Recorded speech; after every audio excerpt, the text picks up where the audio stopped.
સાધનોના ઓવરલોડિંગને સમજાવો. તો ઓવરલોડિંગ જે છે એ એક અસામાન્ય પરિસ્થિતિ છે કે જેમાં પાવર સિસ્ટમની અંદરમાં જે સાધન લગાડેલા હોય એ એની રેટેડ કરેલી કેપેસિટી કરતાં વધારે કરંટ ખેંચતા હોય છે.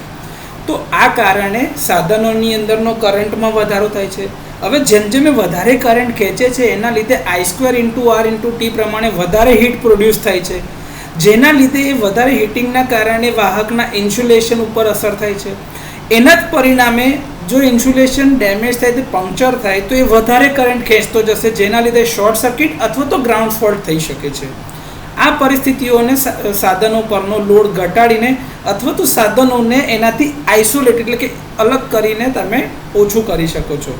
સાધનોનું ઓવરલોડિંગ જે છે થર્મલ ઓવરલોડ રિલેની મદદથી પણ જાણી શકાય છે, અને એ વખતે થર્મલ ઓવરલોડ રિલે જે છે એ ટ્રીપ કમાન્ડ આપીને સાધનને સિસ્ટમથી છૂટું કરી દે છે, એટલે કે પાવર સપ્લાયથી છૂટું કરે છે.